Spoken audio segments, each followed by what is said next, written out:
everybody loves to race with, right? They're they're the unsung hero probably, but they're the one that make it the reason everybody goes back to a particular track. They're a great person. They help everybody that they can. They just provide that actual spirit that RC racing is all about. So join us today as we welcome Ray Petrocelli. Ray, welcome to the program. Thank you for having me. Absolutely, buddy. And Absolutely. I'm known as a goofy type personality here, but when I get down to it, racing is racing. But everyone is happy to come race here, and they look for me. Makes me That's feel good, cool. Dave. Absolutely, absolutely. And just talking with you for a few minutes, and I've met you before. I've been out to Thunderdome. We've chatted just for a minute here and We there. have. I Yep, remember yep, you now. yep, for sure. So, and you said a little goofy. I mean, think of it, buddy. We all race toy cars. We're all goofy. We're all on the Yeah. same plane. So, Well, I think that is a stress reliever, being that type of approach in life with everything. I hear you. I hear you. We're going to talk RC racing. We're going to talk why you love it so much. We're going to talk about some of the things in your background that, like JJ, he's the guy out there at Thunderdome. Yeah, these guys all became my buddies, not just friends, Dave. Yeah, It moved yeah, to that next level. How many yeah. do we really have? So tell me about that. Tell me about the friendships, the mentorship, all the things that you do and you also see at the racetrack every week. It's so much. I don't know how much you want me to go into. I don't know how long we have, but it's just an amazing experience to be in this real environment, nothing fake. No one's jealous, envious. We're all looking to help. I'll give you a part. Just give me the part back when no money exchanged. Here, take it. Let's get the guy racing. Someone needed a diff part from a NASCAR. I probably have 8 extra diffs that I'm rebuilding, and I take care of the shop cars here. And I'll tell Jim I used the part out of my own stock. He just gives it back to me. And then I'll tell him I'm ordering a part. Do you want any for the shop? This is how we work. Mm-hmm. And Jim Dieter with his motors and experience and his history, phenomenal. Mike Nelson is flame racer. Dan Lewis, the owner here, can't say enough for any of these people. JJ became buddies, his family. I got his stepson CJ, just took a podium. He was all negative in our last bout. Wow. And I said, just hang on, man. Just hang on. I was right in the bashing with them. We were in an eight final main with the NASCARs. Even if you're TQ'd up front, you're going to pass these people. So it gets a little explosive. And he ended up first. I ended up third. And I said, there you go, man. He's high-fiving me. And one guy came up to me, and another kid, Ethan, and he was throwing his remote at me. And they're lapping me, Ray, what's going on? And I says, well, let's look at it, man. Let's react as an adult here. And I look at his radio's blinking. He needs batteries. I'm like, come on, buddy. Mm-hmm. So he Yep. felt a little bad, especially how he reacted. And I'm like, we all want to cry sometimes, but we got to be that adult. And that's why I tell you I'm goofy, because I try to detour it that way, where you can roll things off as laughter. And later on in life, we'll find all these things are funny. But as far as this racing stuff, this got really serious when we're being timed, and it's almost a pain on certain classes. That's why the NASCAR is great, because there's really less to maintain and Mm-hmm. tweak. There's no caster camber adjustments. It's a stationary setting. All the A arms are just one fixed um, dimension, and then we can only go through our shocks and differentials. They just caught people in Florida advancing the timing on the motors, and they're ruining these things, especially Exactly. for our entry level people that are novice, and then you're going to make it where no one wants to do it because the good guys entered so they can win. And I'm in there now too. Like yesterday, I should have bowed out and let we all won. But I says, I don't need to be in this class, because there was a new guy that he brought his son, and he would have been last. But that's how I started. So I always ask Mike Nelson, our announcer, do you try as hard as you can every time? And he said, yes. He said, let people strive like you did, Ray. And you kind of feel sorry in that when you get better.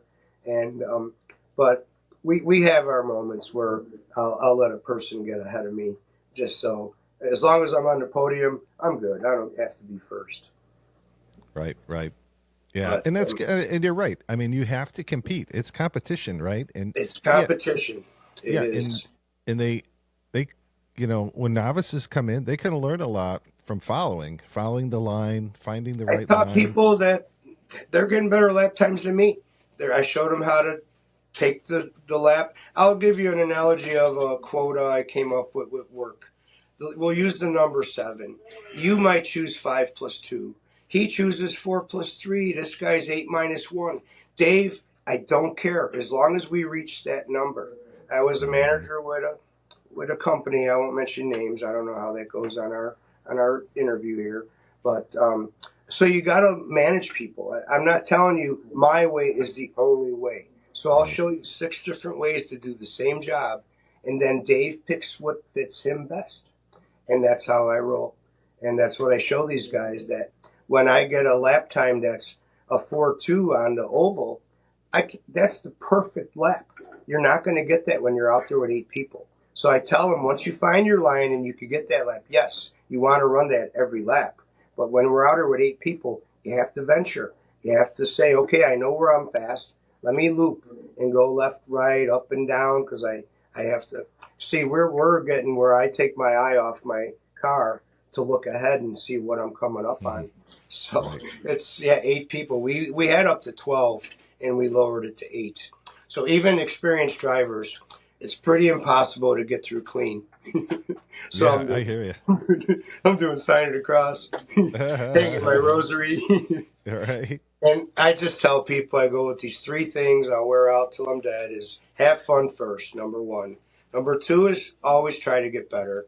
And number 3, the third thing is win. And every time I put number 3 first, my driving was terrible.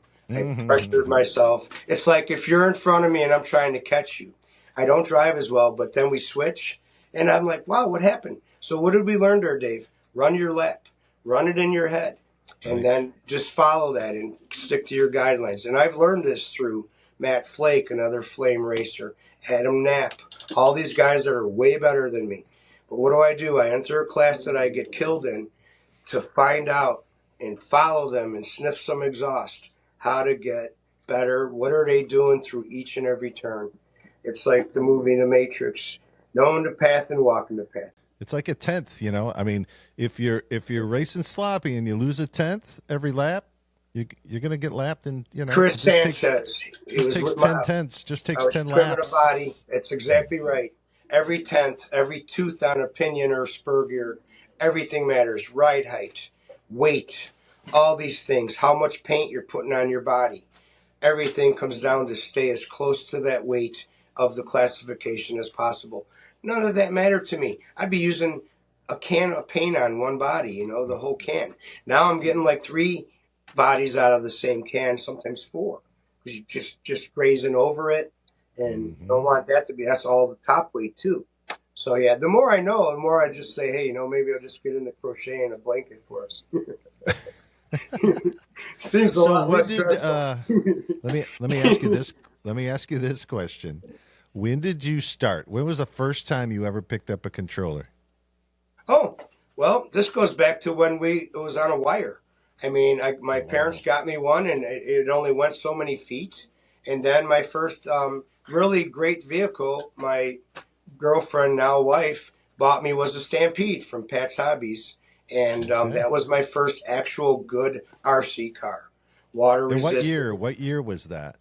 Oh my gosh, that had to be after high school, maybe 1987, 80, Okay. maybe 1990, somewhere in there. So, Okay. and then it just went from there. I flooded with Traxxas to the slash 4x4. Then it was the Revo, we got into Nitro. And then it was the Slayer. And like I had all these, I still have all these vehicles at home, most of them. And my Cool. wife, when I came here, she's like, what about all the stuff in the garage? I'm like, well, they're still in there. Yeah. Yeah. Not usable. So, like your 8 scale buggies, I probably have, I think, 3: one nitro, 2 electric. I had one pristine one for leisure, one was my basher, and then the nitro one. So yeah, how these things accumulate. You're a racer. You probably have 12 or Oh so yeah, vehicles yourself, yeah. but you There's a need bunch one of for them. each class. Bunch of them You back do. behind me. Yeah. Um, so which one of all those vehicles? Which one was your favorite? Well, I would say if you're an outdoor basher, you're probably like into the 4x4 Slash is probably one of their great products. I wouldn't say it's a good race vehicle. Traxxas never went after that Hmm. type of.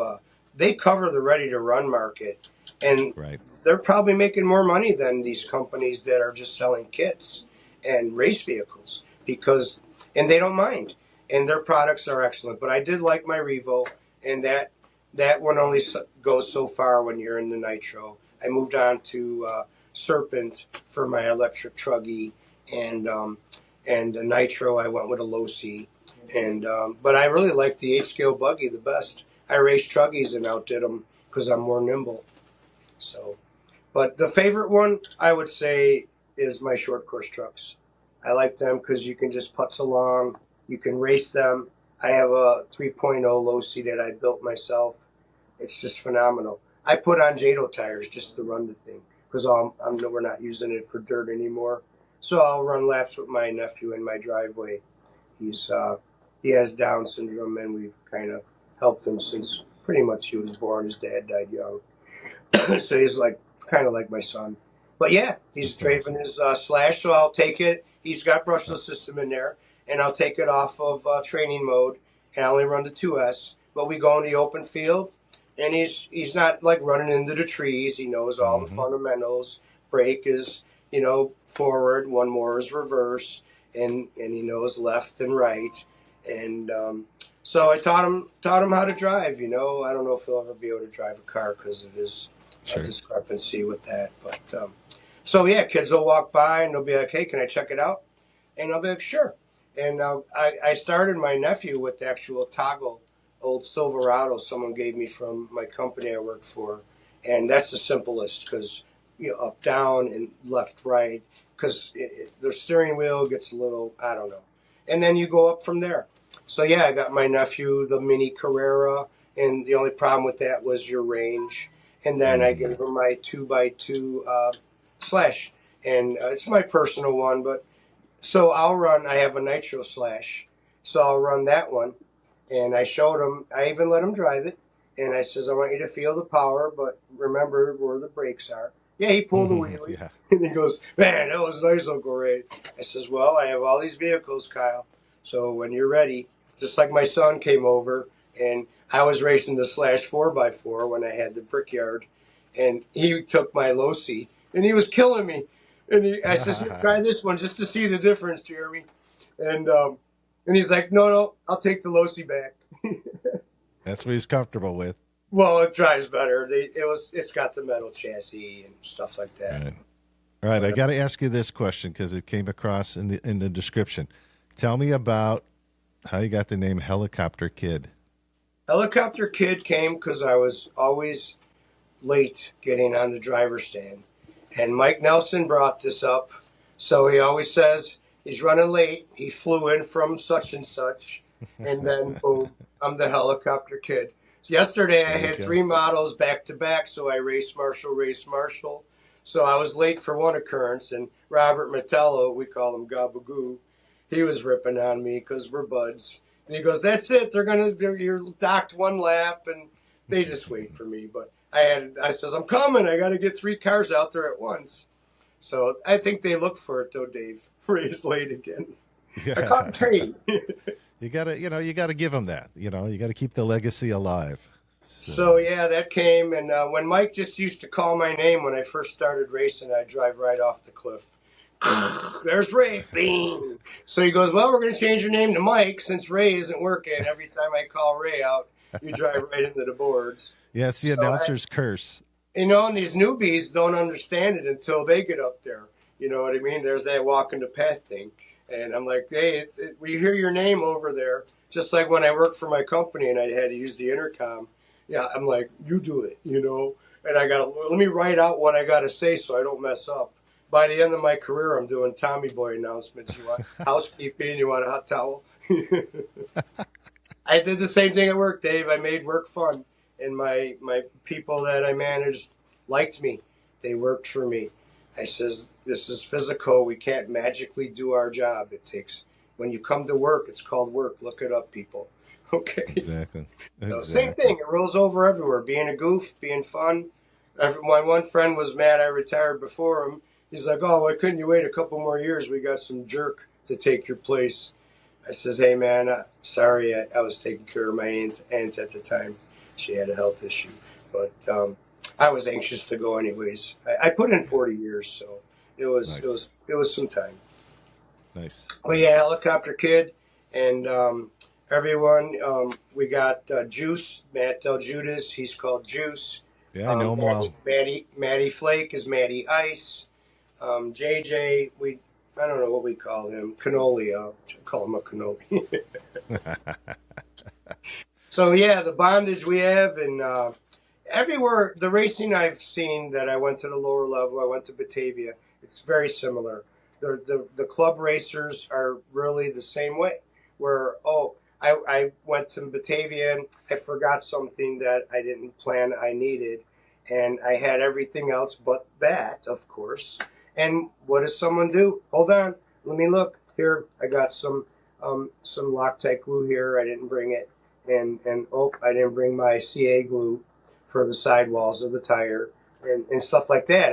I don't venture out enough. I'm spoiled renting the room here. It's so luxurious just coming, hitting the power switch, Dave, and your Right. setup station's all ready to go. It's so Yeah. So luxurious. tell me a little bit about that. Tell me about those rooms at the Thunderdome. Well, they're all taken right now, but if you can get in with somebody and Dan and Mike and everyone, I don't know pricing and all that, but it's definitely, I like this saying too, is the juice worth the squeeze? Yes, the juice is Yeah. worth the squeeze, especially if you're going to use it and come So here. what size is it? Like 8 by 8, 10 by 10, 4 by 4? I think our room is a little bigger. Ours is rated for three people. Okay. JJ's here is a little smaller than mine, but I would say like a maybe 12 by 12 our room, Nice. and this one might be a 8 by 10. Okay. But yes, there's other rooms the same size as ours, and we put a TV in there. I put a little heater. I asked Dan if I asked him to turn the thing on. He's paying the electric, and he goes, "No, by all means," because I told him your heat doesn't come on now when we leave our Mm-hmm. door open. Right. Everything stays that temperature, so Right. it's a wash. So, but yeah, it's really like a Nice. home away from home. Yeah, it's really unusual. I don't think there's too many racetracks that actually has private pit areas. Except That's you're as close to Formula One as anybody's going to get, buddy. exactly. So all your stuff stays here, your cars. If I had something to work on at home, I would bring it here. I mean, yes, I Right. had, Right. you have alternate sets of tools, but it's more peaceful here because my wife knows when I come here, it's pretty much the whole day. Right. I mean, it's an hour drive each way, so there's two. And I'm not going to come here and go home right away. And she understands. So, because I'll text her and I'll say, we're wrapping it up. And she goes, uh-huh. I'll She see you knows in a better. couple hours. Yeah. So Yeah. Dan will come by and we'll be watching TV before he goes home and wrap up what we talk about. How do we do for the day? And just amazing. They're I can't say enough for the friendship we made, and I think everyone feels the same way. Mike with his son Chris, I got close with him. It was his birthday. We give him a little something. Christmas. Here you go, Chris. And I tell him, make sure don't just run out of here. Come, you got to get the handshake. I'm gonna tell you. Very usually, good. usually it's a hug. Like Matt Flake's dad. I call him Daddy-O. I got your daddy-o right here. I said, you need a hug, Mike. That's what you need. So I'll go give him a hug. I did it to Joe, too, morale. And, affection, Italian. It's nothing going off the chart on the weird end at all. But Right. no, Right. man, come on, hugs and brotherly love. That's what I'm made of. So Yeah. I Well, my just, friend, it's been awesome to talk to you. JJ reached out and he said, this guy's going to fit right into what the theme of your show is. And he was spot on. You're an awesome guy. thank you, I look, man. I look forward to seeing you. I'll be out. I'm coming out there soon. Got to run some Losi. And You didn't run the banked oval, did you? You I need have to not run it. run And that hats yet. off to JJ. This guy, he built 99.9% of that. We helped with just moving. The carpet laying down was a little rough because it's only 4 pieces. So we got a little ripples here and there, but nothing to cause havoc in your car. But just, and he don't take enough credit. I'm always telling him, and he's like, yeah, I guess. I'm like, come here, let me slap you. Yeah. So here's the thing. So you're going to take us out on this one. If when a newbie comes to a racetrack, they're a little nervous. They don't know. I know you're Come and see me. approachable. I'll give you a NASCAR, right? There you go. Give some closing advice to somebody who maybe is on the fence that they want to walk through that door and they want to get involved in the hobby. Well, I would say start with our NASCARs because we can rent you one here. We've even given one out of the shop for a personal friend or my nephew comes. Jim's not going to charge me, and I take care of the cars anyways, Dave. And we will definitely hook you up and get you going. It's the bang for the buck class, hands down. You're $200 for the model and a transponder, and someone could borrow you the transponder because they're like $75. But just if you're testing and you don't want to commit, we would gladly give you a transponder and get you a taste to see what you're missing. But yeah, everyone come here and start with a NASCAR. If you have no knowledge of this hobby, that's where you want to start. It's at the entry. It's a gateway to this awesome hobby. That's awesome. All right, Ray, want to thank you again so much for coming on the show. It was a pleasure to have you on. I hope I didn't go off subject too much, but that wouldn't be me if I didn't. All right, everybody. Hey, once again, this Hometown Heroes, it's just so fun. I mean, Ray was fascinating. He is what this hobby should be. He is it, but it's what it should be. It's somebody who comes out to the racetrack. He's solely there to have a good time and to ensure everybody around has a good time. Absolutely. And he goes out of his way to make sure of that. So I hope you enjoyed this episode with Ray Petrocelli. Get yourself out to Thunderdome. Thank you so much for joining us, and we'll see you on the next episode of Hometown Heroes. Thank you for listening to another great podcast on the RCU radio channel. Please like, subscribe, and tell your friends to join the channel for more RC content. RCU Radio. We cover it all.